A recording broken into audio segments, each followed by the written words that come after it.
Okay, hello everyone. In here and online, we have quite a crowd joining us remotely. You have fans from much further afield than just was in the room today. Let me introduce myself and we'll get started. A very brief introduction from me. I'm Jacqueline Sundberg. I'm outreach librarian for ROAR, and I help coordinate events like this one. And it's always a pleasure to welcome scholars to speak about their areas of expertise. Through it, we get to learn more about our own collections. And today we're learning about one that's gotten a lot of attention of late, some very careful attention from Danister Perera, today's speaker, and from others who are part of a new grant project that my colleagues today will tell you a little bit more about. So now, I'm going to take a moment and acknowledge where we are. We are in, for those of you who are joining us remotely, you don't have quite the view that I do. It's a nice space. We're in the Osler camera. And Mary can maybe tell us a little bit more about the space if you want to.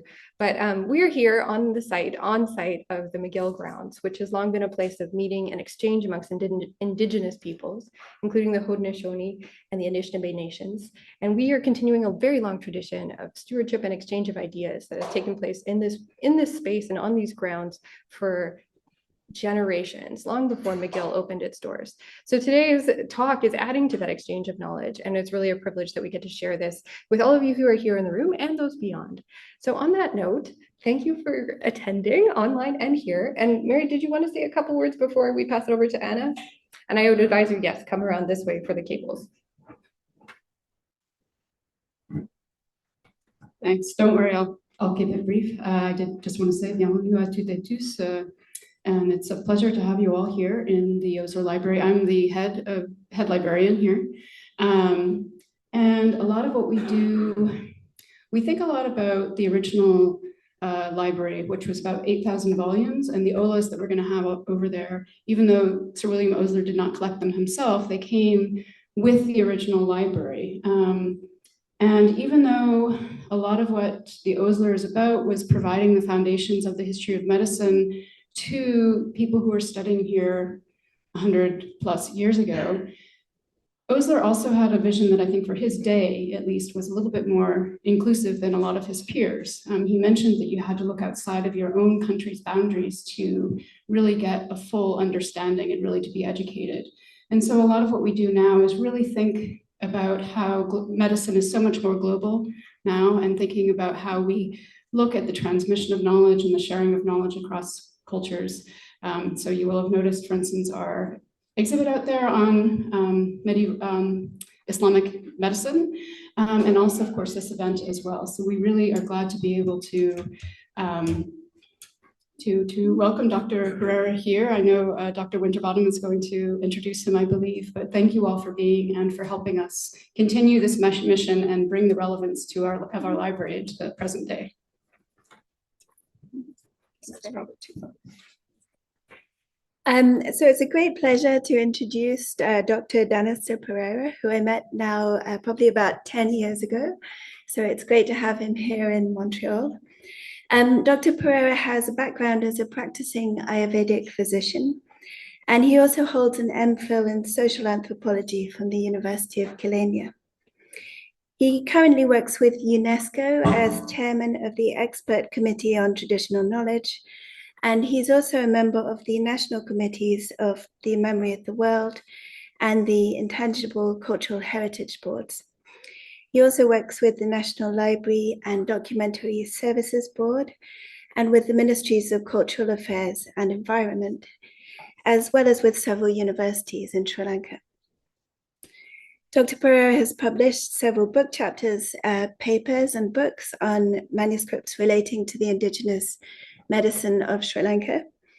And this year he was awarded the Mary Louise Nickerson Travel Grant to study the collection of palm leaf manuscripts at McGill. So I very much look forward to hearing about his findings.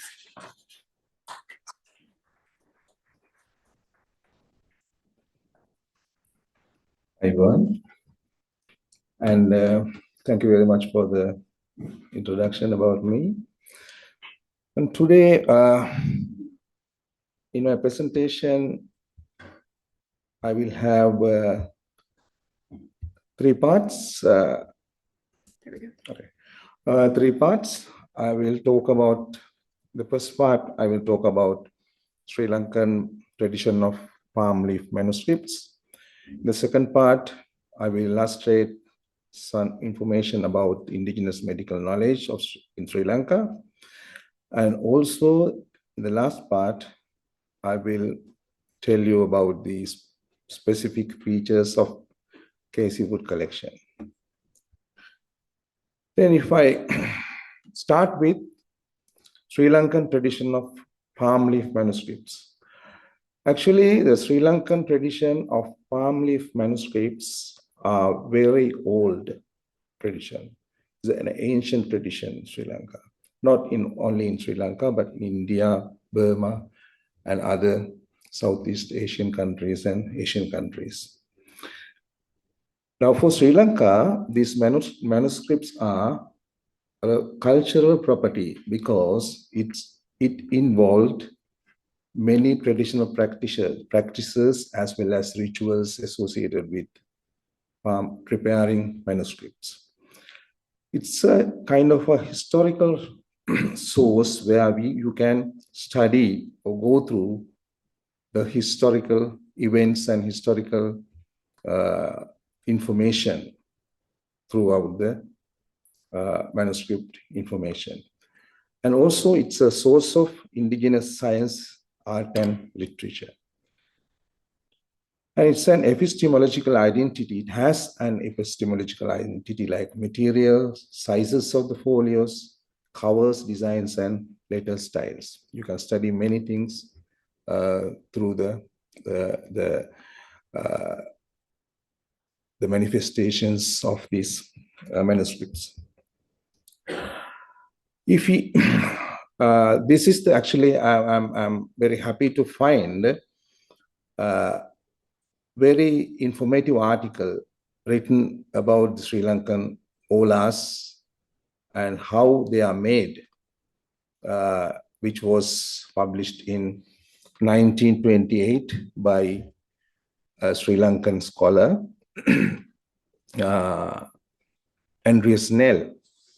Actually, he was the main assistant of Dr. Casey Wood in Sri Lanka, and he was supporting so much about this collecting and interpreting and describing and finding the manuscripts in Sri Lanka to Casey Wood. I would like to say a few words about Andreas Nell. He was a Dutch burgher physician, Sri Lankan, and actually he was respected as a national hero a few years ago. And the government of Sri Lanka has issued a stamp by the name of Andreas Nell. I found recently.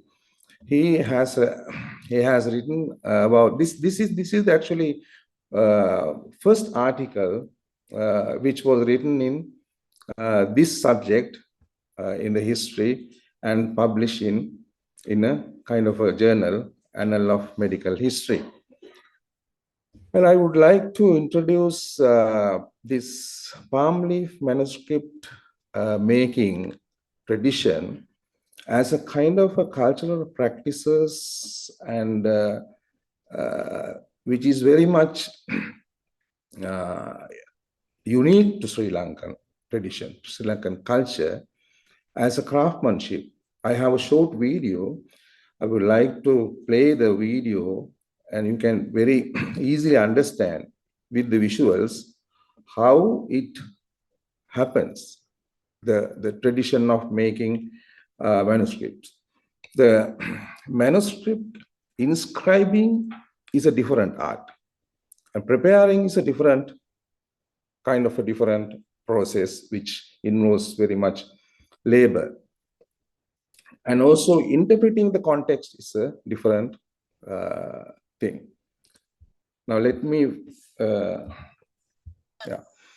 Now this is how they start plucking the shoot of talipot plant, because for the manuscript making, you don't use the matured leaves. You use the immature or the shoots of the leaves before it's ripened, and it is in a, there is a season for that. You select the new moon day. It is the best day for the plucking, and the morning time, and also an astrologer will make a auspicious time for that. Then it's a kind of a ritual, and people will get, it's a ceremonial plucking, actually ceremonial thing. If you are going to pluck a teleport shoot, the villagers will come, and the monks, Buddhist monks will come, and they there is a special ritualist who is preaching some mantras and blessings for the process. Now after plucking these, what they do is they separate the leaves with you can see how they carry. It is in a procession with traditional drumming and traditional other customs, because it's a kind of a venerated event. Everybody is together participating in this.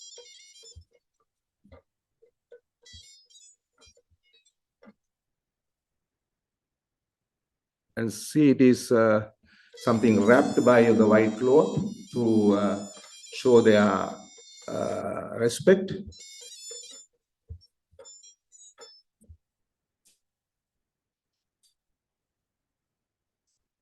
Then this is how they prepare the leaves preliminary. They boil it. This is the boiling process. For boiling, they use many kinds of herbs into the water, and they use a kind of a copper vessel and put all these palm leaves rounded and put into the water and boil it. And after boiling,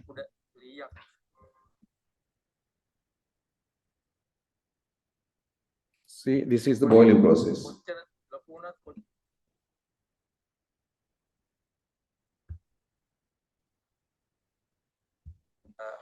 This is boiling. How to boil it? There are many plants used for this.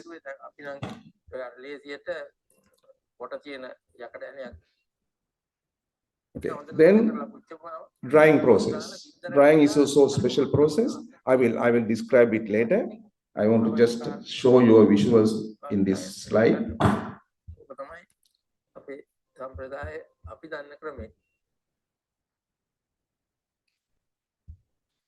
Okay. This is a 19 minutes video I have edited into. This is originally 40 minutes. I have reduced it to 19 minutes. Anybody can get this video actually. Original video is in the YouTube. And this is a temple where still they train the young generation for this palm leaf manuscript preparation and writing.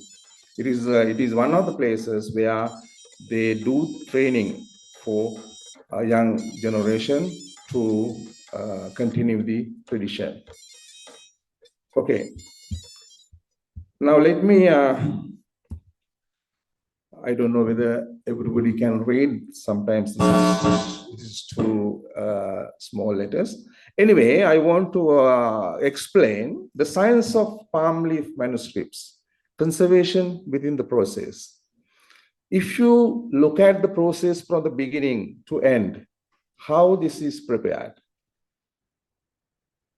it is very, very scientific, because you select the plucking date in new moon itself. It's a practice of conservation, because we believe that the water content of the tree is always very less in the new moon day.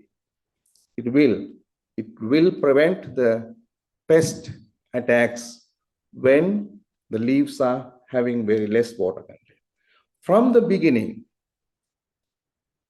from the selection of the date and the time, auspicious time, astrologers, they believe that some auspicious times can prevent this kind of insect attacks. Therefore, you can, the selection of the leaves, the tree, normally they do some rituals on the previous day. They go to the tree and they do some offerings to the tree and get the permission to pluck the shoot, because they consider the tree is kind of a living being, and you have to get the permission from the tree to extract the property of the tree. Therefore, from that, they start the respecting process.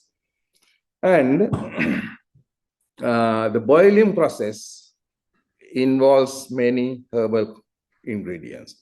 They are very much, they have activity, antimicrobial activity, antifungal activity, as well as anti-insect activity, all these herbal plants. I have not given all the names, but you can find it in, there are some papers published. You can find the names of these herbal plants. And also the drying process. In the daytime, it is dried under sunlight for 3 days. Then, if you believe it or not, it is dried under moonlight also. Moonlight. It is exposed to dew for getting the force of moon. Then it can have more whiter color, more smooth color.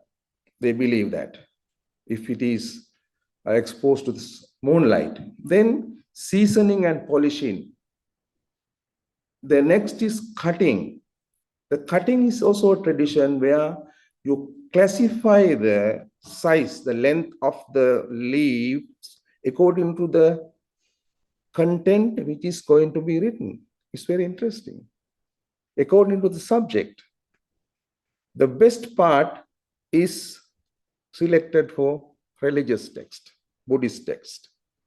The middle part of the leaf with the maximum length. The next part is for medicine. The next part is for the other arts and literature. The next part is for astrology. The lesser part. Even small part is not actually wasted. The smallest part is for mantras, for magic, some rituals and all. If you want to use it for bad magics, you will be given the least part, right? You find some very small manuscript, but they used as handbooks. Sometimes the practitioners carry them when they are visiting to a patient. They are something different kind of manuscripts. Anyway, the length is also decided with the content. Then the writing. Writing is again another style where you use different types of letters, characters. There are 4 types of letters: elephant style, swan style, crow style, and lion style. 4 styles of letters. They select the letter also according to the subject. You can see the elephant style is very round, right? In a way, they select the letter type also. Then, very important practice is inking. Inking, because after you write on the leaf, it is not appeared. It is very, very difficult to read. You don't see the letters. After the inking only, it can be visible. It is the letters are manifested. And for the inking, there is a special kind of oil is made out of resin oil of a special tree, endemic to Sri Lanka. There are 2 or 3 type species endemic to Sri Lanka. You get the resin and mixed with some other ingredients and make a oil. Then it is mixed with charcoal of the gunpowder tree. I have given the botanical names, Trema orientalia, and it is called gunpowder tree or Indian charcoal tree. We take the charcoal and make a paste and mixed with the oil, and it will become a kind of a cream, and we apply it on the inscribed folio. Then the letters will appear in black. It's readable.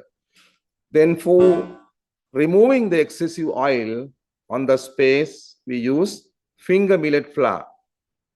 Apply on the folio. Then the inking process will be completed. And after that, you can read it.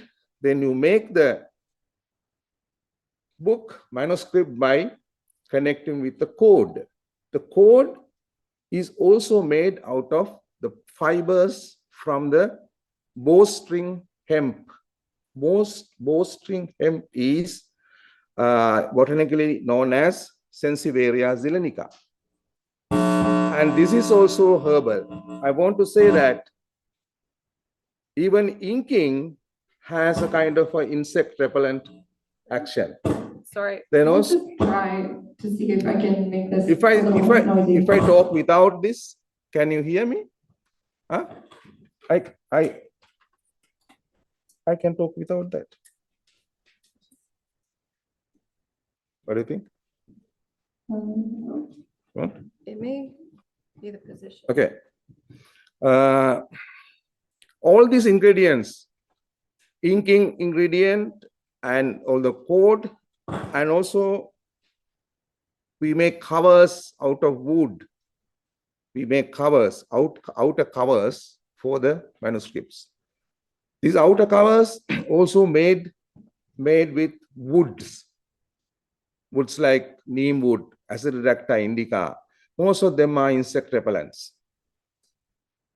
When you see the ink and the inking and the code and the woods used for cover, all are involved in conservation itself. Therefore, normally we don't worry about the conservation of manuscripts in Sri Lanka because they are naturally, if you use them regularly, they are in good condition. Therefore, I have added another three points where copying and blackening, re-inking is one practice which helps to conserve. Copying it, we make copies. Then utilization is very important. Human touch and voice. The manuscripts, when you use them, when you read them, you touch them. In our culture, we consider the books or manuscript as living things, living items, living beings. Therefore, we interact with them. We utilize them. Then we worship them sometimes. Before you start reading, you worship it. After reading, we worship it. Sometimes once a month, they will do rituals for the manuscripts with some smoking, some kind of fumigation, ritualistic fumigation. Not for the conservation they do, but they do for respect, right? It will also help. Therefore, this is, I think this is a science of conservation driven naturally from the process. Okay, where these manuscripts are kept? Currently, most of the manuscripts are kept in museums. Earlier, they were in the temple libraries. Now they are kept in museums and National Archives, National Library, some university libraries where we find more than 4,000 manuscripts in University of Perera in Sri Lanka, which is the the biggest collection in Sri Lanka among the universities and temple libraries and traditional families where they inherit their manuscripts from their ancestors, and private collections who have acquired or bought from the others, and antique traders. Now, these are the sources where you can find these manuscripts.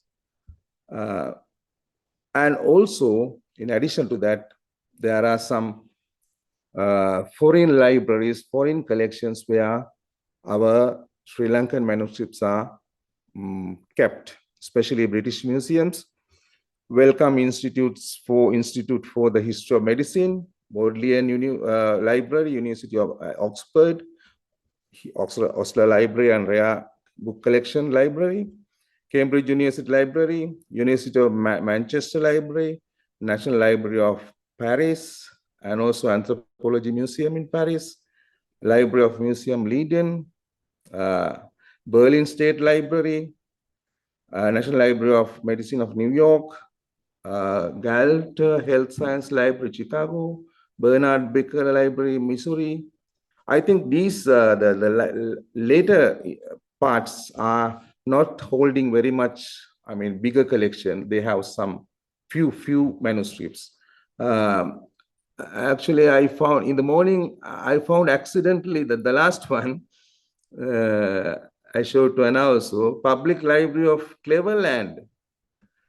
They have a scanned copy of medical manuscript with 97 folios. I saw it. It's very important manuscript. Very important manuscript. I guess that was given by Casey Wood because I have found a list of 52 institutes where the Casey Wood has given extra copies of these manuscripts. Cleveland also there. Therefore, that could be given by, could have been given by Casey Wood. Okay, now that is about the manuscript part. Now I will tell something about indigenous medicine. Indigenous medicine is like an iceberg, right? You will see the top or tip of the iceberg as the published part, which is in the manuscript. Even in the manuscript, if you see, half is not actually exposed because some of the manuscripts physically kept secretly by some families. They are not exposed to the public. And some of the contents of the manuscripts cannot be interpreted without a key because they are encoded. You need a decoding key for them. Therefore, a part of manuscripts also it's something not disclosed. Therefore, it's kind of a iceberg. The verbal tradition is something not exposed, not very much disseminated, and also the practices. Therefore, the epistemology of indigenous medicine is very, very interesting to go through and to review by I mean the researchers to find out how this knowledge is actually organized within these generations, family lineages especially. That's why most of the manuscripts found in Casey Wood are very common manuscripts, rare manuscripts actually. That is what I have found. Because the people who are holding the rare, unique manuscripts, they do not sell them. They never sell them. That is their family treasure, right? Therefore, I'm sure that's what for the last 3 weeks, I was very much, I mean, hard working for finding a rare manuscript. very important manuscript, but I could not find a rare manuscript, but there are some important manuscripts of which we have the copies, enough copies in the country. That is the theory behind that, because the people never sell if you have a kind of a unique one. Then manuscripts, how can the manuscripts can be considered as sources of history of medicine? I will divide this into two parts. One is the content. Content can be used to study the history of medicine, the language, the etymology, loan words. Because in some manuscript, if we find some recent words are mentioned, it means the manuscript is, it might be written after, after the introducing that word into the language. Technology, apparatus and implements, the methods of diagnosis, and ingredients, especially the medical ingredients, whether they are endemic or exotic ingredients. For an example, after the opium is introduced to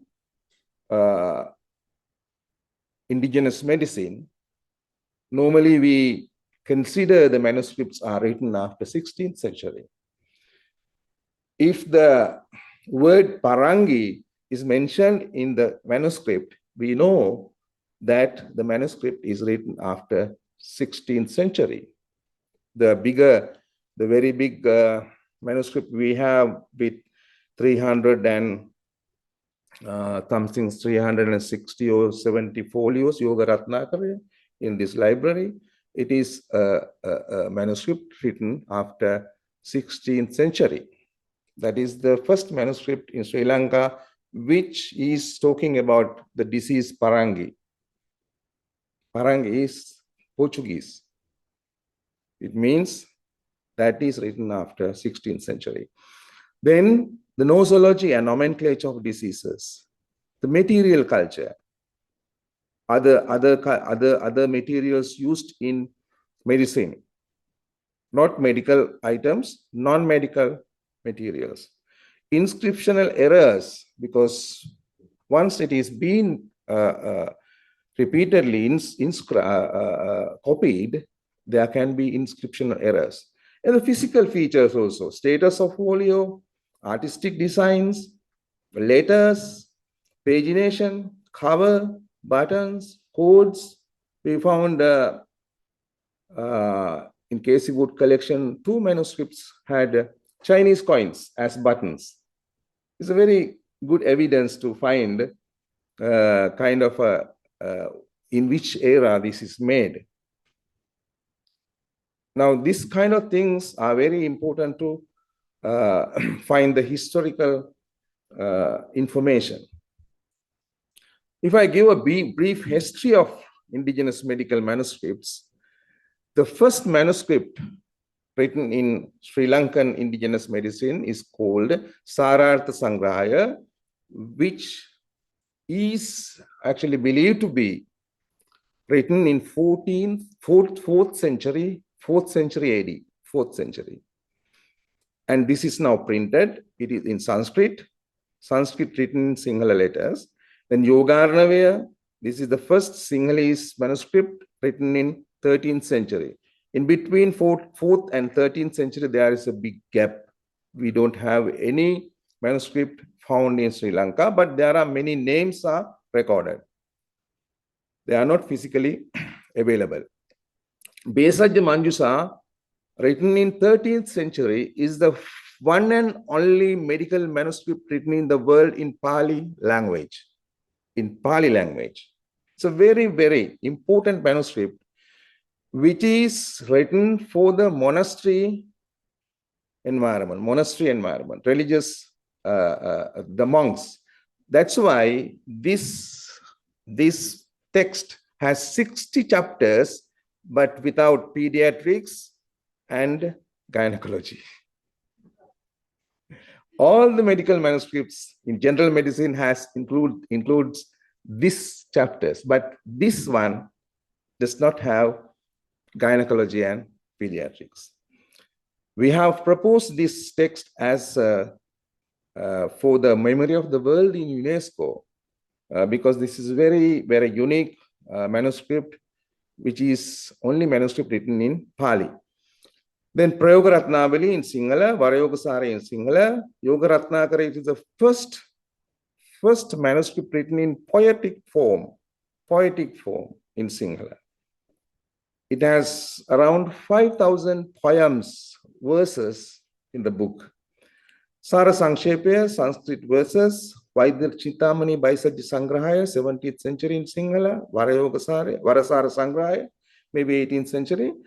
In addition to this, during the colonial period and after the colonial period also, there are hundreds of manuscripts are written in, hundreds of palm leaf manuscripts are written, even after the paper is introduced to Sri Lanka.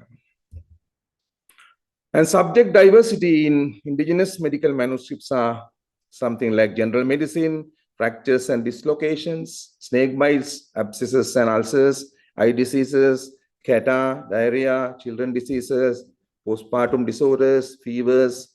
Sunni is a different kind of a special group of diseases used for acute and critical conditions, burns and insanity. If you take the other side, we have the veterinary medicine, especially for cattle and elephants, not for dog and cats, cattle and elephants, and the crop treatments for the agricultural purposes, therapeutic burning and venipuncture, astrological prescriptions for diseases, ritual healings, formulations, something like pharmacy, and materia medica. It's like lexicons, the meanings and the descriptions of plants, minerals, and animal substances used in indigenous medicine. If you see the special features of medical manuscripts, actually, very few manuscripts are having names, because when considered as classical manuscripts only, you will give a name. That's why I emphasized that previously, the family lineages holding some manuscripts, they don't have names. That is, they are private manuscripts. They are not common for the other people. Usually, author's name is not mentioned. Even though in the classical books also, you don't get author's name. Very few manuscripts you will find the author's name, because culturally, they do not want get any credit for their names. They just wanted to contribute to the subject. That was the tradition. And sometimes date is mentioned in different tradition, not in formal way. Written in Sinhala, Sanskrit, or Sinhala characters. In Casey Wood collection, I have noticed that in some descriptions, in some label descriptions, he has mistaken it is written in Pali. But I want to correct it. Only Besaja Manjusava is written in Pali. Any other medical manuscript is in Pali. Pali is the language of Buddhist text. Pali has no letters. That is a vocal language. Pali can be written in any language. Pali has no letters, right? Therefore, I think the label we can update the labels, the Pali language. This is not in the medical manuscripts. In some manuscripts, diagrams are found. Some of the diagrams cannot be interpreted without the cultural literacy. We have the diagrams where sometimes Casey Wood has mistaken some diagrams as zoological figures. They are not zoological figures, they are astrological diagrams. That is because he has decided according to the appearance. I will show those kind of pictures. Some contents are encoded and decoding key is elsewhere. in another manuscript or verbally transmitted. Sometimes the key is in a different manuscript, you have to find it. Otherwise, it is verbally transmitted. They are repeatedly copied, and copies are kept as identical replicas in other places.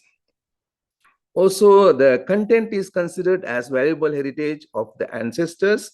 Therefore, the manuscripts are respected as sacred manuscripts, sacred items. Okay.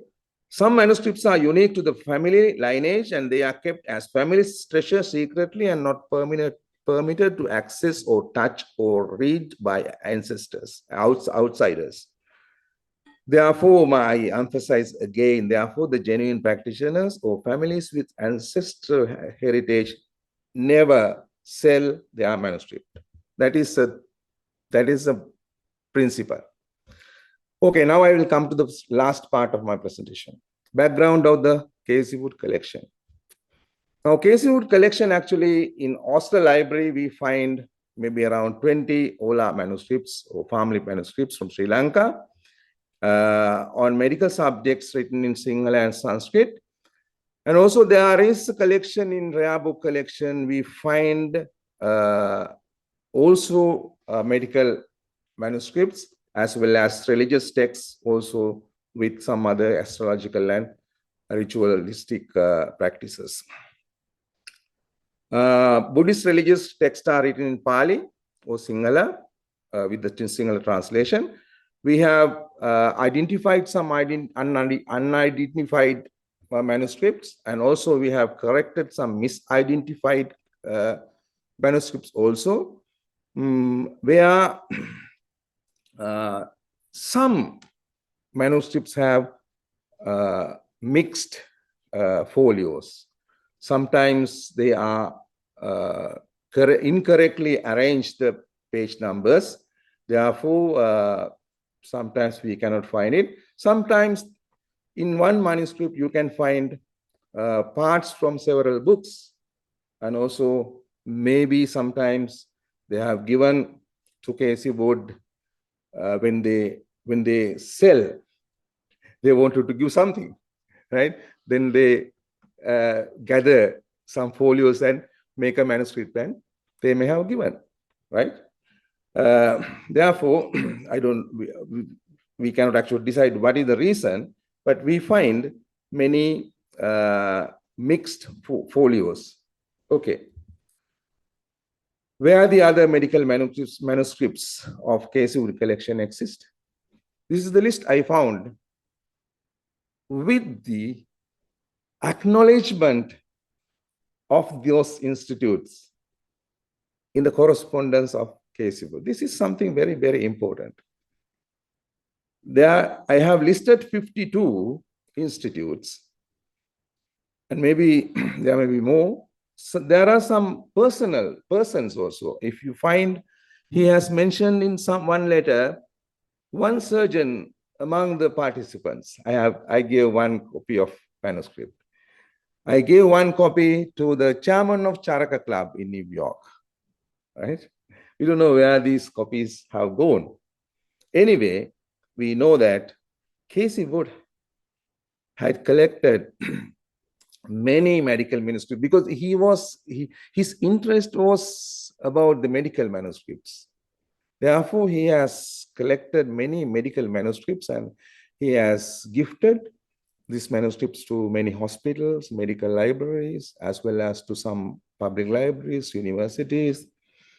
Anyway, I think Anna was trying to once find them, but I think we have to restart this effort again, if we can gather them again. I just try to map them. I don't know whether this is correct or not, but we can map them where these manuscripts are actually distributed. It is not only in Canada, but all over the USA. You can find the places where these have gone. Okay. The types of manuscripts recorded in Casey Wood collection, we will find classical texts like Yogaratnakara. Now I find Yogaratnakara The complete book in Osler collection, as well as fragments, there's some fragments in rare book collection, as well as in the other institutes also where he has mentioned the Yoga Ratnakara. Where is Anna that Yoga Ratnakara was existing? You in the morning you show me? Philadelphia, yes. It's a complete Yoga Ratnakara existing in College of Physicians in Philadelphia.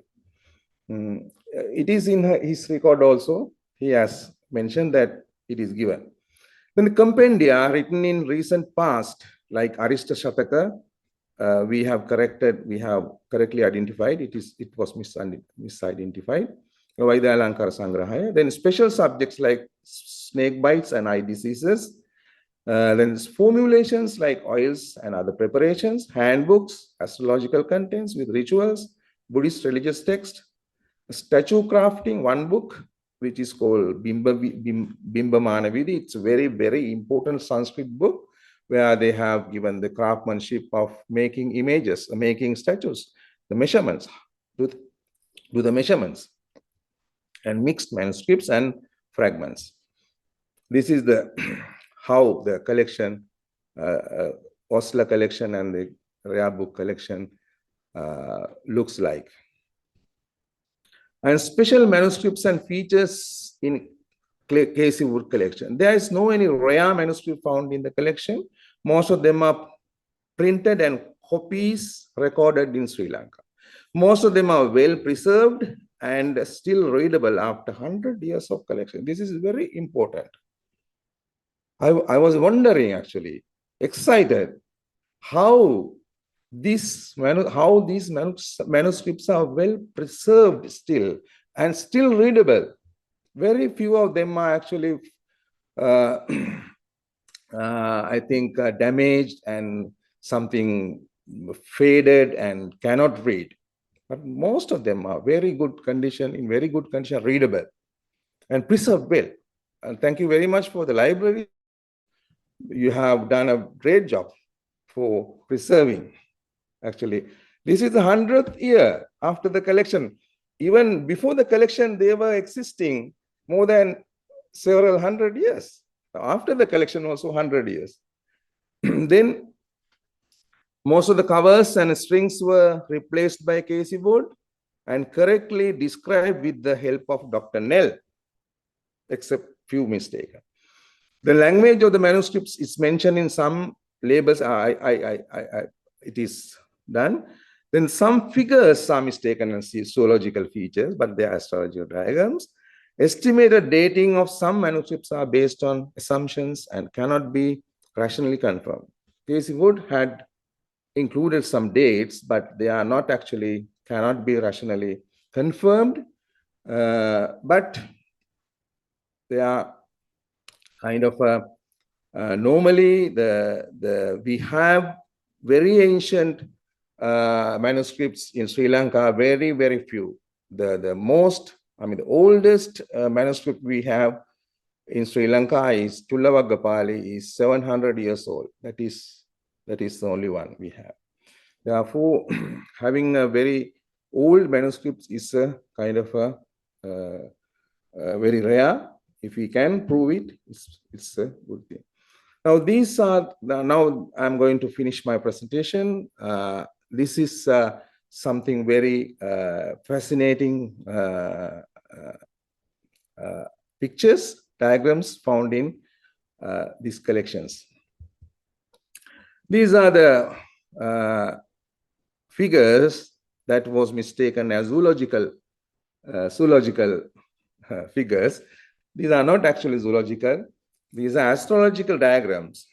You find many animals. These animals, actually, you find some dots on the outer line. See, you find some dots. These dots are constellations.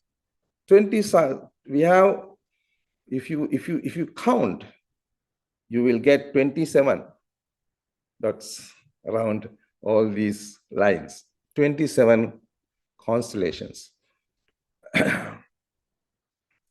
That's why they are not very much concerned about the shape of the animal. Some animals look like something very funny, right? Some animals are in a good shape. In the same way, you will find some trees also, tree diagrams. You will find coconut trees. Now this is a coconut tree, right? And also this is the beetle vine in the way. These are some tree diagrams, same purpose. These are some instruments or something. Now this is the bow and arrow. See, that is also they have these dots. This is bow and arrow.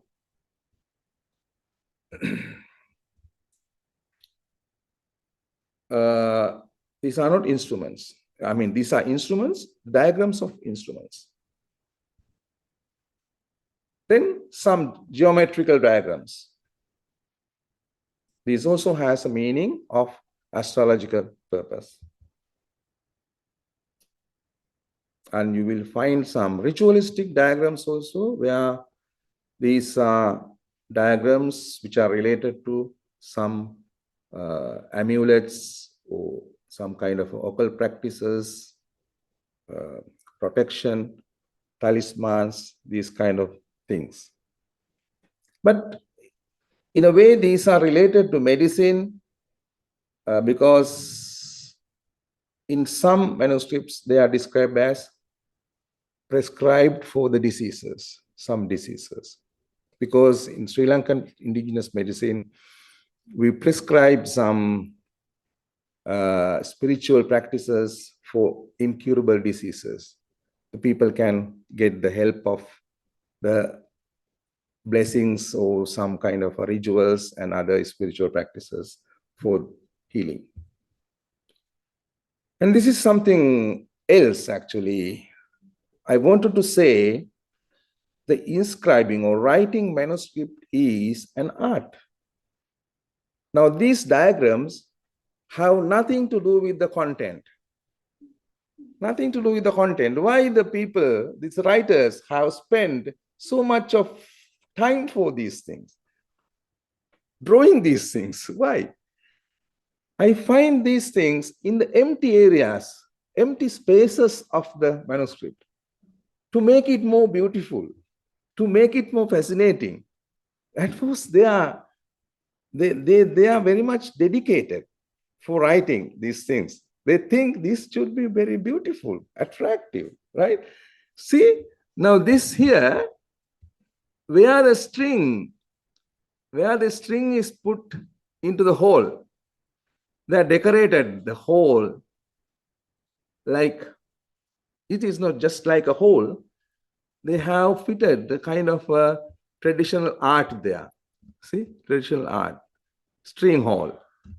These are found in other spaces, empty spaces. Different arts they have put. Therefore, this is also very important features if somebody can study how they have done this. These are also some kind of another arts. Now, I want to show, now, writing on a folio is a very difficult task, because you are not writing on the surface, you are scribing or you are cutting the texture of the leaf. Because we use two varieties of leaves. One is talipot, other one is palmyra palm. Now, palmyra palm and the talipot leaves have two different textures. The palmyra palm, it is, when you inscribe, the texture is not very much deeply inscribed. Only the talipot leaf has this capacity to have the letters inscribed in a deep. Therefore, it takes more ink. It means it is engraved deeply and takes more ink. It means it keeps for long time the visibility. The talipot leaf. And also, you can draw something on the teleport very easily, and it is kept for long time. You can see so many diagrams with tiny lines. Okay, that is the end of my presentation. And if anybody is interested to get more details about the indigenous medicine, you can visit the Helaveda Mahima, the glory of indigenous medicine, in Google Arts and Culture Institute. We have a kind of a collection of videos and photos there. And lastly, but not least, my gratitude goes to Dr. Casey Albert Wood, a great scholar, researcher, traveler, adventurer, as well as a nature explorer, who kept every single evidence preserved for our study. This is the most important thing I have seen in this library, because become a library is not you're holding just number of books. If you are holding and keeping and preserving small, tiny paper, sometimes it can change the history, because you are keeping these very small paper even. It's an evidence for this study. Thank you very much. And thank you very much for everything. Can you just simply brief it? Yeah. Is it something long? Yeah, it's quite long, but the question is the consideration of repatriation. The message in your talk today came through quite clearly that these are books that are worshipped, that are revered, that have very great cultural significance. And what Steve is asking is if the copies in the collections like the libraries, should we be thinking about repatriation? So giving these books back to the culture that they came from. It's a kind of a very complicated question. I have two answers.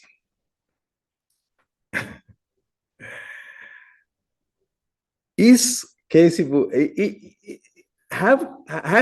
Wood collected these items and transported out of country legally or not? It's not legally done. It's illegally done. He knew that. He knew that. I don't want to talk about that actually, because the collection is here preserved. Therefore, I believe that Casey Wood is not a kind of a treasure hunter. He had not done this for making money. His intention was a good intention. I appreciate that, because he wanted to make them, collect them to study or to keep them for the subject, because he was not just collecting only the books, he was collecting many things. If you see the collection, you can see many things. This is preserved. Okay, we forget about that. But if somebody asks me, you want this back? You want this collection back? I said, no. I said, no, why? We have them. We have the copies. I'm not worried about the materials. I'm not worried about the physical manuscripts. I worried about always the content. Content is important. Therefore, they have started scanning all these, digitizing all these manuscripts. It's a great thing. Then they will give the copy of the scanned copies. Then we will have the content of them. Because in our culture, we believe that nothing exists forever. This will going to die someday. Therefore, you can keep it, preserve it, right? But I know that if we ask, Sri Lanka asks, you will give it, because you don't want to keep somebody's property. But if you give the due respect to the collection, that this is a Sri Lankan collection, this is the property of Sri Lankan culture, that is enough. I think that is the respect to be given. Thank you. It's a nuanced answer to Yeah. a complex question. There are more from the Zoom, but if people in the room have questions as well, do raise your hand. I'll throw you one more from the Zoom room. This is from Nipesh. He's asking, or they are asking, are there Sri Lankan medical manuscripts in Tamil, or do they exist only in Pali, Sinhala, and Sanskrit? Yeah, there are Tamil manuscripts also, because in Sri Lanka we have in northern part we call it Siddha medicine, which has come from South India, and those manuscripts are written in Tamil. From the room, and there's one at the back as well. I was just wondering, I may have missed this, but do we know the date range of this collection? For the Zoom room, do we know the date range of this collection? Sorry? I'm just repeating it for the Zoom. The date range of the collection of the manuscripts that you looked at here? I didn't get you. The date range? Date. Date. Yeah. That is very difficult to tell. Normally, most of the manuscripts are written in Kandyan period. Kandyan period is from 18th century to until 19th, or we manuscript which was written in 1925 also, yesterday. Therefore, it is the range actually here we find. But the text originally, the big one, the Yoga Ratnakara is the oldest one. It is in 16th century, but this copy, the manuscript itself is not written in that. It's not the original one.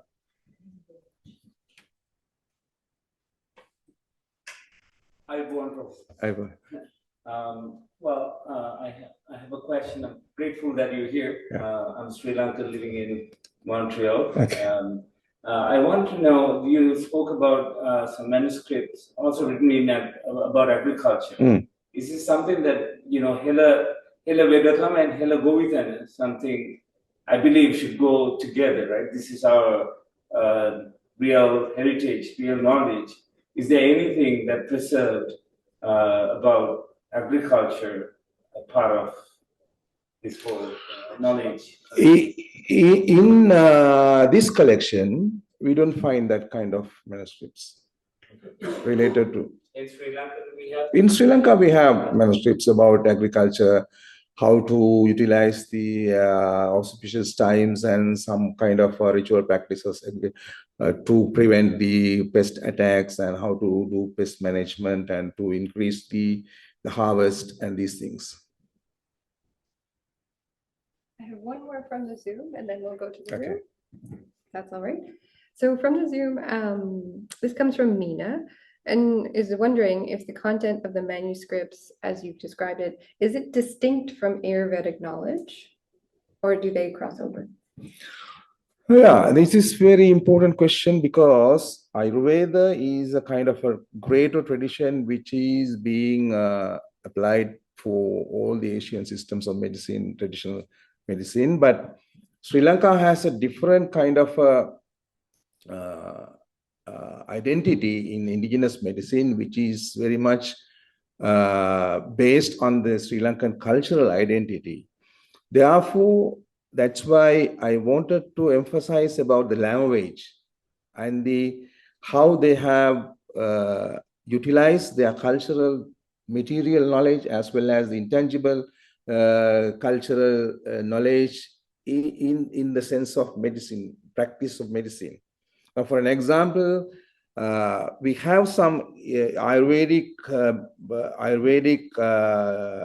books which are translated into Sinhala, as well as there are some indigenous medical books written by our scholars also, where they have incorporated our own knowledge into the practice, because they have their, because indigenous medicine has very, very important features. One is they use the cultural heritage. Other one is they use the environmental resources which is coming from Sri Lanka, according to Sri Lankan natural resources.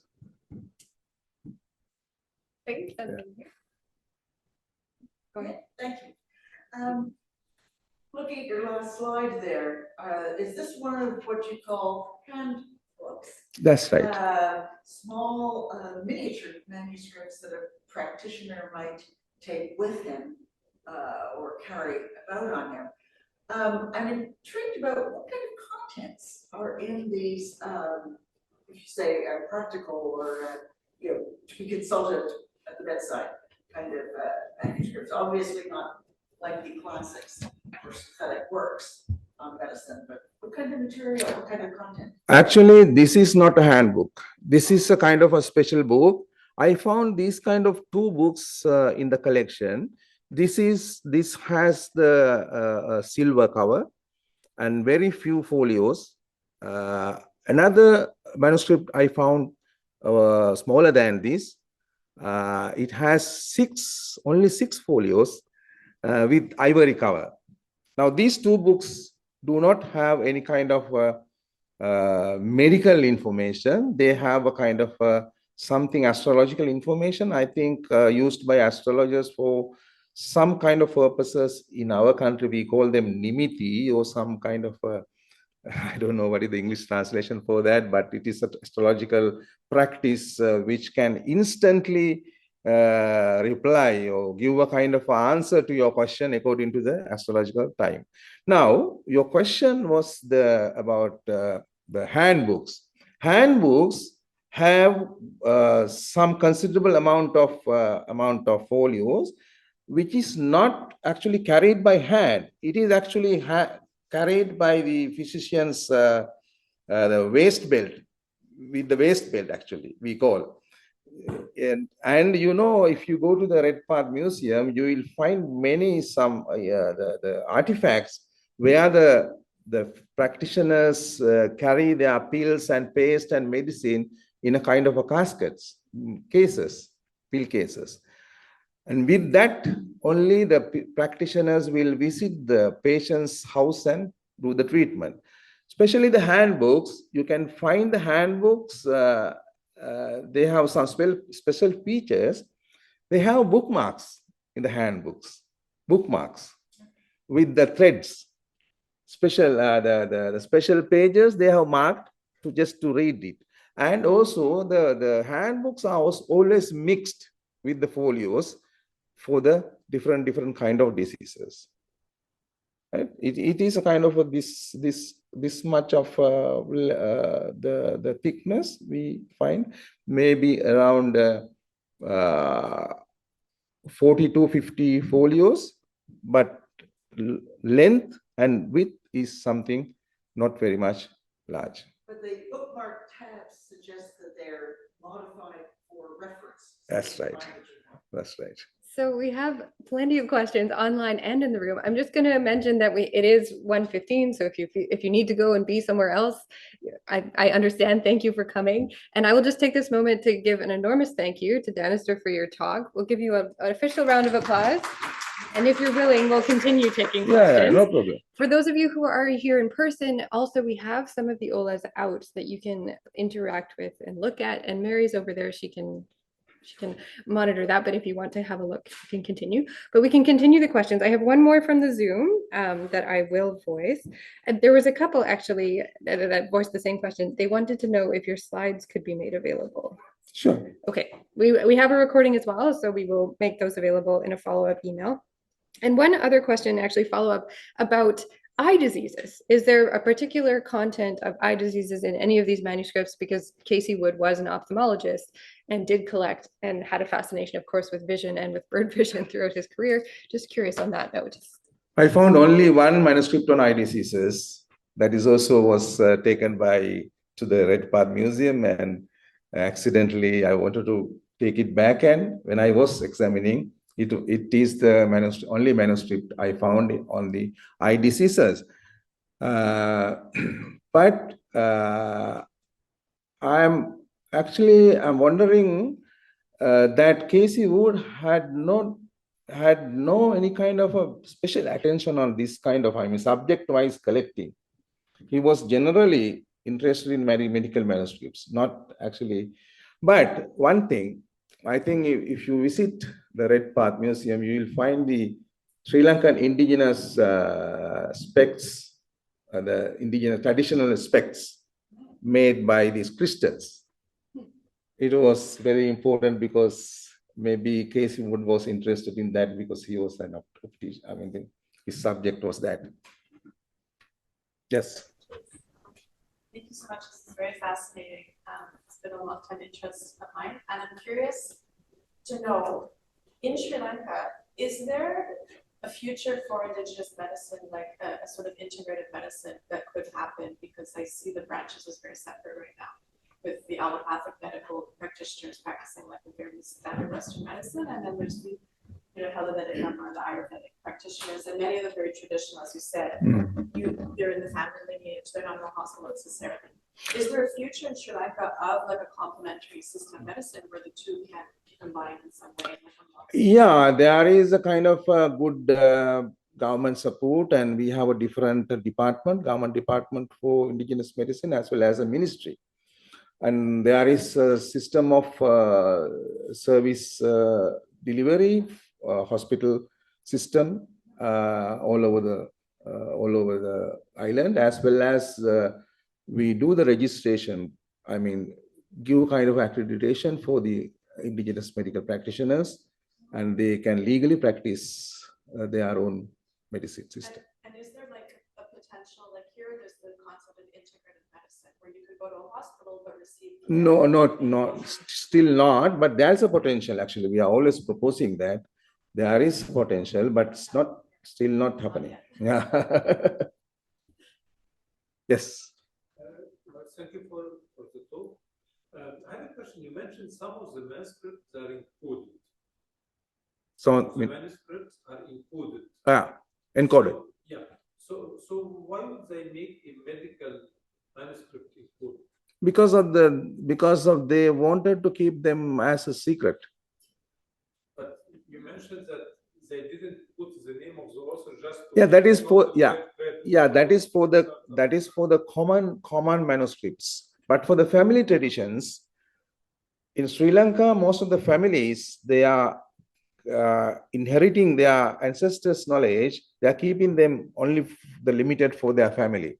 They only transmit the knowledge to their own blood relations or family members. But outside of that system, there is a common system, public system, where you use the common knowledge, where it is coming from these classical texts. We call them classical text. Yes. Yes. Do you find in your research surgical evidence of soldiers? Soldiers. Surgery. That actually, now what is available in the manuscript, there's no information for surgery. In indigenous medicine, after the colonial period, we only remain very, very minor part of surgery. We call them minor surgeries, like managing small abscesses and all, and also do venipuncture and burning the points. These are the kind of, and the cataract removing, all these things. The reason why I asked the question is because you show a beautiful image with an arrow. Yeah. An arrow injuries. Yeah. Very common. Yeah. So I was thinking. Yeah, but in ancient time, all the books, it includes the surgery. I'm talking about the manuscript we have, but the printed and published manuscript from the ancient manuscript, they include the surgery even for the cesarean section, similar to cesarean section, how to take the body of a fetus if the baby dies in the womb. That is also how to do that. That is also described. But in the practice, now very minor, very less. No, not at all, actually. They are not used for any kind of exploration of the knowledge and translated and all, because they are just kept as some kind of historical items and cultural property. Still, I have not heard that case. any of the information from the manuscript is being translated. Oh, used for any medical. Maybe the bill will be the first. Maybe the bill will be the first. Yes. Well, thank you. Thank you so much. I think we'll sign off there and perhaps you can have some conversations to continue over the olas Yeah. themselves. Yeah. So thank you once again. Thank you. Thank you. Thank you so much.